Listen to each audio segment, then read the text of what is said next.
Assalamualaikum warahmatullahi wabarakatuh.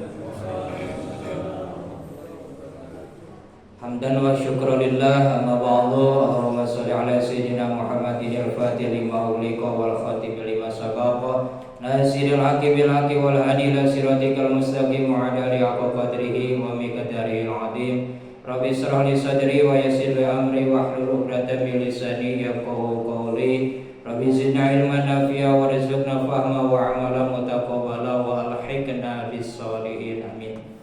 Para jamaah salat tarawih yang dirahmati Allah Subhanahu wa taala, alhamdulillah kita semua dengan berjalannya waktu tidak terasa sudah yaitu menjumpai 10 terakhir di bulan suci Ramadan. Kemudian biasanya kebanyakan kita semua saudara-saudara kita amalan-amalan yang sering dikejar di 10 terakhir tiada lain yaitu untuk mencari memburu Lailatul Qadar.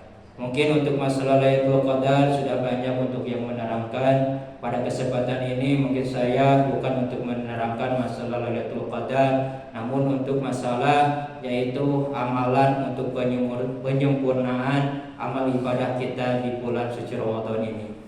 Lalu apa amal yang menjadi penyempurnaan amalan ketika kita mau habis di bulan suci Ramadan, supaya amal kita baik yang sunat maupun wajib semuanya sempurna di hadapan Allah Subhanahu wa taala.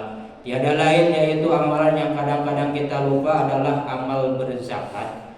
Maka dari itu saya ingatkan, mungkin sebentar lagi kita pun akan tertinggal oleh bulan suci Ramadan. Maka dari itu yang belum menunaikan zakat, laksanakanlah untuk melaksanakan zakat. Kenapa zakat disebut dengan amalan penyempurnaan amal ibadah kita di bulan suci Ramadan? Karena ini sebuah isyarat dari baginda Rasulullah SAW. Hadis yang dikeluarkan oleh Ibnu Hashim yang diriwayatkan hadis dalam kitab Targhib wal Wadiyah, yang mana kata beliau, Syahrul Ramadan wa'alakum bainas sama'i wal ard wa la yarfa'u ila Allah illa bizakatil fitri. Yang artinya puasa pada bulan Ramadan digantungkan antara langit dan bumi, tidak diangkat pada Allah kecuali disempurnakan yaitu dengan menunaikan zakat, baik zakat fitrah ataupun zakat yang lain.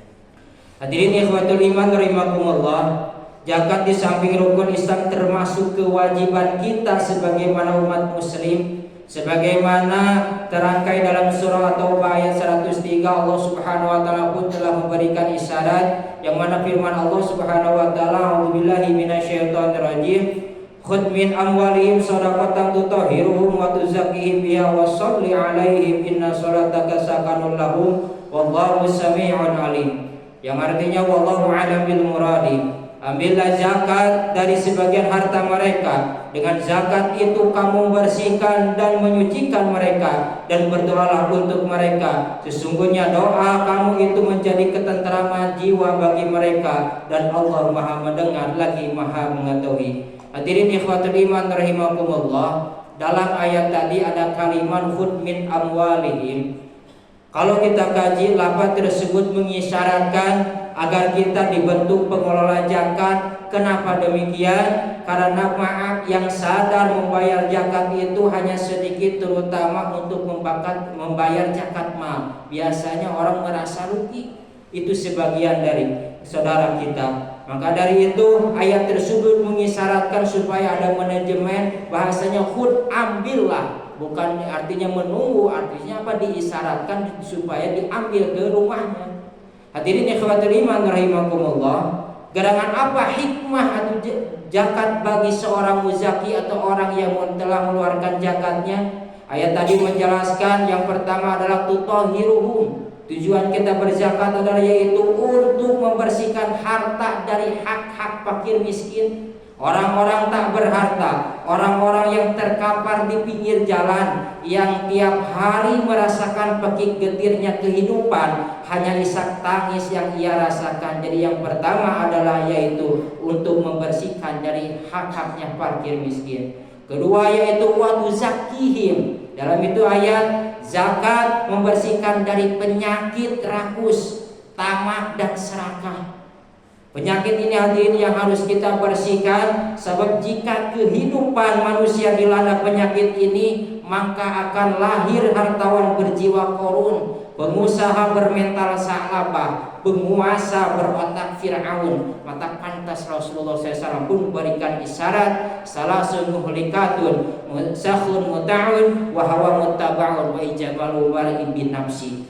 3 sifat manusia yang bisa merusak ke dalam dirinya. Yang pertama yaitu sifat kikir yang diikuti, kedua hawa nafsu yang dijadikan Tuhan atau yang diikuti, yang ketiga selalu merasa benar dengan pendapat sendiri. 3 sikap inilah yang bisa merusak dirinya sendiri.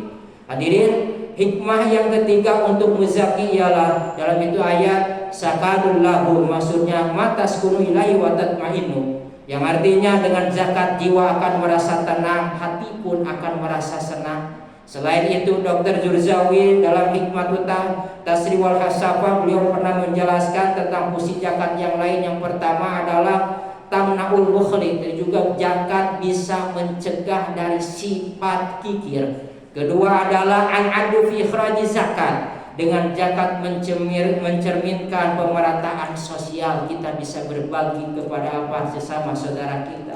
Ketiga adalah fungsi zakat biha syukurullah, zakat merupakan manifestasi kita syukur kepada Allah Subhanahu wa taala. Keempat adalah dalilun ala rahmatillah, zakat mencerminkan supaya hati kita yang lapang. Kelima, an-ni'matu bidamin, zakat bisa melestarikan nikmat, malahan bisa bertambahnya dengan melakukan zakat kenikmatan kita. Keenam, tazibul amna fil bilad, dengan melalui zakat membuat aman dan nyamannya yaitu bagi suatu negara atau suatu daerah. Oleh karena itu hadirin, semangat zakat wajib kita aplikasikan dalam kehidupan sehari-hari. Karena Rasulullah SAW pernah bersabda, laisal mu'min alladhi yashru' wa zaruhu za'ibun illa janbi. Bukan orang mukmin orang yang perutnya kenyang sementara tetangganya kelaparan. Dengan demikian orang-orang kaya yang tidak mau membantu kaum du'afa, konglomerat yang tidak mau membayar zakat, bukan saja mencerminkan orang yang kikir dan pelit, tapi menandakan orang yang tidak memiliki imanun tamin atau iman yang sempurna. Bahkan dicatat sebagai penghuni tetap neraka sakor, sebagaimana Allah Subhanahu wa taala memberikan isyarat dalam surah Al-Mudaththir ayat 42 sampai ayat 44, yang mana firman-Nya a'udzubillahi minasyaitonirrajim, ma salakakum fi saqar qalu lam naku minal musallin wa lam naku nat'imu minal miskin. Yang artinya, apakah yang memasukkan kamu ke dalam neraka sakor? Mereka menjawab, kami dahulu tidak pernah melaksanakan sholat dan kami terdahulu tidak pernah melakukan zakat, maka kami dimasukkanlah ke neraka sakor. Lebih dari itu, meninggalkan zakat juga merupakan dosa individu, juga termasuk mendustakan agama, sebagaimana yaitu kalam Allah dalam surah Al-Maun ayat 1 sampai 3, a'udzubillahi minasyaitonirrajim, ara'aital ladzi yukadzibu bidin fadzalikal ladzi yad'ul yatim wa la yahuddu ala ta'amil miskin, yaitu orang yang tidak menganjurkan memberi makan kepada orang miskin. Allah menjustifikasikan sebagai pendusta agama terhadap orang-orang yang mengayomi anak yatim dan enggan memberi makan fakir miskin. Bahkan tegas Rasul pun bersabda, la tangsuru wa tarzaquna illa bidu'afaikum, yang artinya tidak akan sukses dengan prestasi yang gemilang kecuali dengan menyantuni kaum yang du'afa dan bapak yang tiada berdaya. Dengan demikian, agar kita tidak termasuk penghuni neraka sakor, agar kita tidak termasuk pendusta agama, syarat utamanya adalah keluarkanlah sebagian dari harta kita, yaitu dengan melalui zakat ataupun sedekah. Santuni anak-anak yatim, perhatikan perut fakir miskin, terutama tetangga-tetangga kita. Insya Allah kita pun akan termasuk insan yang selamat dunia dan akhirat. Dan sebagai mudah-mudahan amaliyah kita, terutama di bulan suci Ramadan ini, benar-benar baik yang sunat ataupun yang wajib, semuanya ada dari penerimaannya Allah Subhanahu wa taala. Amin ya Allah ya rabbal alamin. Barakallahu fil Qur'ani wa dzikril hakim wa taqabbal minni wa minkum tilawatahu innahu was samiul alim. Wassalamualaikum warahmatullahi wabarakatuh.